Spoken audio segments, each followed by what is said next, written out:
السلام عليكم. اهلا وسهلا بكم مره ثانيه. رجعنا لكم بفيديو جديد، والفيديو النهارده موجه بالاساس للدكاتره. معلش سامحوني لو جوده الصوت مش احسن حاجه. انا لسه مخلص شغل في بورسل فيليج سنتر اهوت، دي جي بي كلينيك. انا مش جي بي، لكن كنت بشوف، انا شغال ريسبيراتوري دلوقتي، فكنت بشوف عيانين ريسبيراتوري. والجو احنا النهارده في للتوثيق، يعني احنا في يناير 2023، وزي ما انتم شايفين الجو فيه المتناقضات كلها، متناقضات الجو. الدنيا شمس والتلج كل مكان، زي ما انتم شايفين الجو في الحديقه، ولكن الدنيا شمس. ان شاء الله يكون واضح كده وظهر لكم في الفيديو. وكنا بنقول زي ما انتم شايفين كده الدنيا شمس، لكن التلج في كل حته. بصراحه جو جميل، بصراحه ساقع شويه، يعني الشمس برضو مخليها الى حد ما معقول متقبل يعني، لكنه طبعا ستيل ساقع.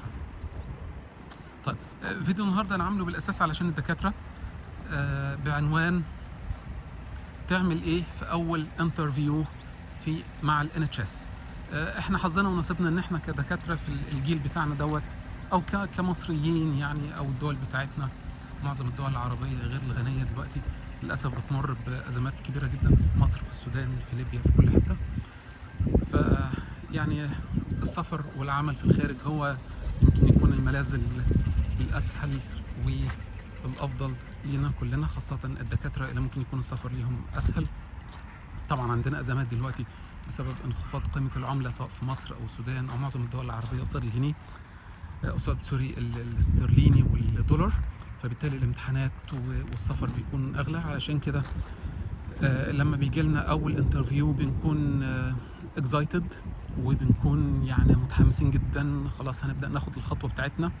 فانا عامل الفيديو ده بالاساس علشان انصح ايه هي الحاجات اللي ممكن نعملها في اول انترفيو، ايه هو اول تحضير لاول انترفيو، بحيث ان احنا تو جيت البينيفيتس من الانترفيو، وان شاء الله نكون مقبولين ونقدر نسافر بدون ان احنا ما نتحط في توتر شديد.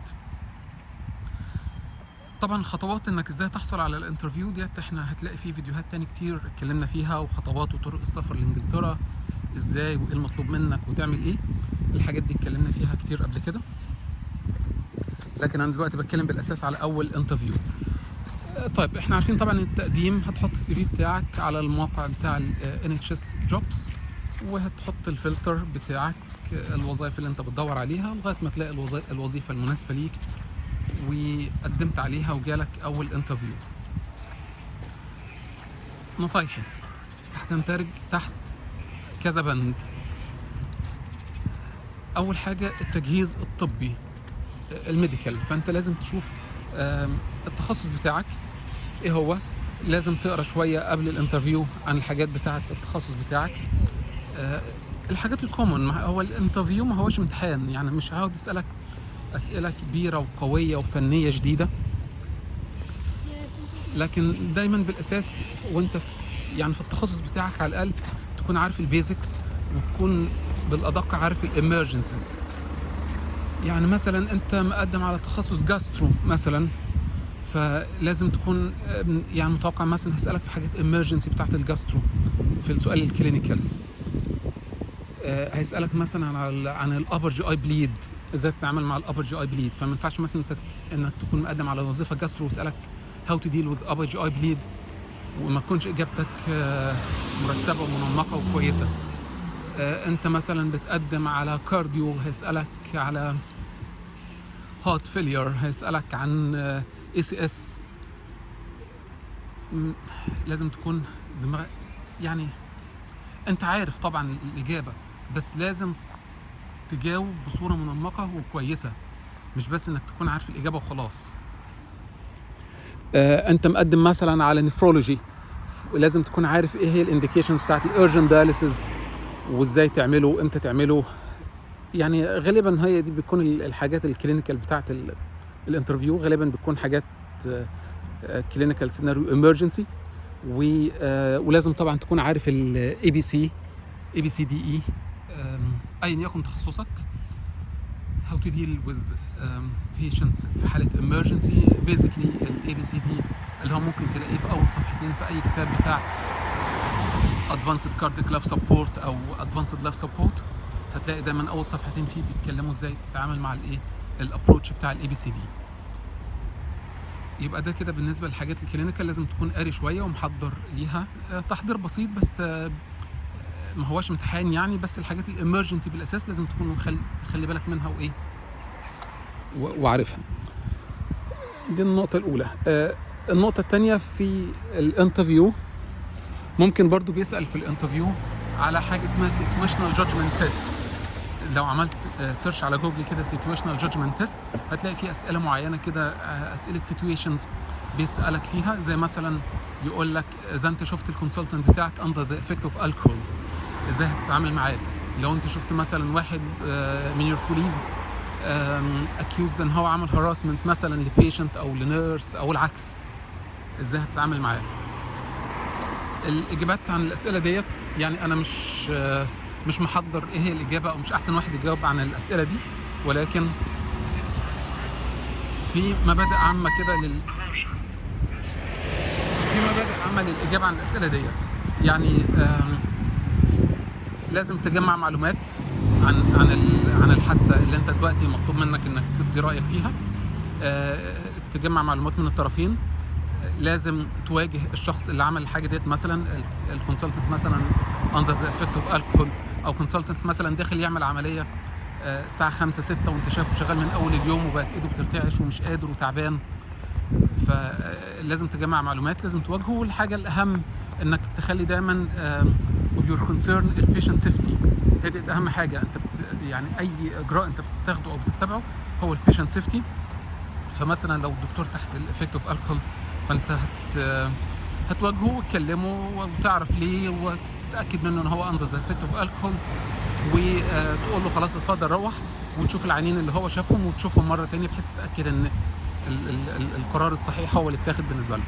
انا بدي امثله، مش بديك جايد شامل انت تعمل ايه، بس انا بدي امثله لحاجات زي كده ممكن تكون مطلوبه منك في الانترفيو.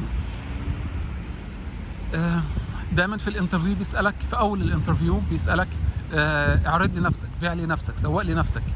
فانت لازم تكون محضر السي في بتاعك. في طريقتين انك تعرض فيهم نفسك، وده طبعا خلي بالنا ان ده هيكون عباره عن دقيقه واحده، هو بس هيسمعك دقيقه ونص وبعد كده هيبدا يقطعك. يعني ما تتخيلش ان هو يقول لك قول لي السي في بتاعك فانت تقعد مثلا يدي لك 5 دقائق 10 دقائق تقعد تحكي عن السي في بتاعك، لا، هو دقيقه ونص وبعد كده هو هيقطعك. طيب عندك طريقتين انك تعرض السي في بتاعك. في طريقه انك تتكلم عن الحاجات الكلينيكال وتتكلم عن الحاجات الاكاديميك. يعني ايه؟ يعني تتكلم عن الحاجات الكلينيكال، مثلا انا اتخرجت سنه 2010 وبعدين عملت امتيازي في مستشفى كذا 2011 وبعدين اشتغلت مثلا نايب جراحه، اشتغلت عمليات كذا، عملت شغل كذا، اشتغلت في مستشفى متخصصه في كذا، شاركت في عمليات ادفانسد زي كذا وكذا مثلا. يعني لغايه مثلا سنه 2015 وبعدين سافرت رحت اشتغلت في الخليج سنه كذا ورجعت سنه كذا. امثله يعني بديها لك. يبقى بتتكلم على الكلينيكال، وبعد كده بتتكلم على الاكاديميك بروجريس بتاعك. انا اخدت البكالوريوس سنه كذا وبعدين عملت ماجستير سنه كذا واخدت زماله سنه كذا واخدت كورسات كذا وكذا وكذا بتواريخ كذا وكذا وكذا، مثلا لايف سبورت، مثلا تروما سبورت، وات ايفر الايه الكورسات اللي انت اخدتها. يبقى دولت الطريقتين اللي انت يبقى دي كده طريقه من الطريقتين. الطريقه الثانيه انك تاخدها تايم لاين. يعني ايه تاخدها تايم لاين؟ يعني مثلا تقول انا اتخرجت سنه 2008 وبعدين بدات اشتغلت مثلا نايب بطنه عامه لمده 4 سنين. في خلال الفتره دي مثلا خلصت ماجستير بطنه عامه مثلا يعني، وبعد كده اخدت فيلوشيب مثلا في النفرولوجي لمده 2 سنين، وفي خلال الفتره دي خدت مثلا زماله كذا في النفرولوجي، او خدت شهاده كذا في الجاسترونترولوجي، خدت كورسات كذا في الايكو لو انت كارديولوجي، وهكذا مثلا يعني. بعد كده مثلا اشتغلت اخصائي في مستشفى كذا من الفتره كذا لكذا. في الوقت دوت بدات اعمل الام ار سي بي، عديت البارت 1 عديت البارت 2، وبعدين دلوقتي خدت مثلا امتحان اللغه بتاعي الاو اي تي اخدته في وقت كذا. يعني انت ماشي تايم لاين، كل 2 3 بتقول انت عملت ايه في خلال ال2 3 دولت. ايه التخصصات اللي اشتغلتها وايه الشهادات اللي اخدتها في خلال الفتره دي. يبقى عندك دول الطريقين اللي تعرض بيهم نفسك السي في بتاعك، والوقت ده مش هياخد منك اكتر من دقيقه او نص، او مش هيتاح ليك اكتر من دقيقه او نص. انا عن نفسي بفضل الطريقه الثانيه لانها ماشيه تايم لاين. انا مثلا اشتغلت دكتور كذا، اخصائي كذا، دكتور كذا، وبعدين عملت شهاده كذا وكذا، وبعدين سنه كذا اترقيت او بدات اشتغل مثلا بعد ما كنت نايب بقيت اخصائي، وبدات اعمل شهادات كذا وكذا وكذا، وبعدين في الوقت كذا عملت شهاده اللغه بتاعتي وهكذا. يعني انا افضل بصراحه الوقت ده لان هو انت بتعرض تاريخ حياتك، فانت في دماغك الاثنين ماشيين مع بعض، الكلينيكال والاكاديميك الاثنين ماشيين مع بعض. الحاجه الرابعه ويمكن ربما تكون الاخيره، الا اذا جه على بالي حاجه وانا بتكلم دلوقتي، لما يجي لك الانترفيو خاصه في اول انترفيو او اول ثاني انترفيو، احنا دايما بنكون سو ماتش اكزايتد. فانا انصحك دايما انك تجمع معلومات. يعني زي ما انت بتبعت سي في هما بيجمعوا معلومات عنك، انت كمان جمع معلومات عنهم. يعني ايه؟ شوف الشمس عامله ازاي. يعني جالك انترفيو في مستشفى، هنقول مثلا سان توماس في لندن، ودي مستشفى انا اشتغلت فيها فتره ما.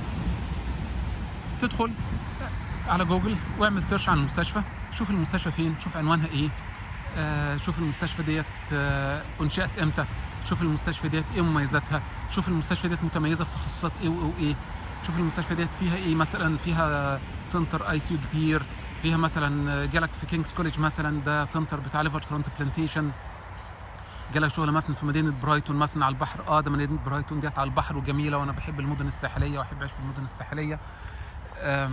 فتديهم ايحاء انك مهتم بالوظيفه. شوف الاستاف بتاع المستشفى ايه.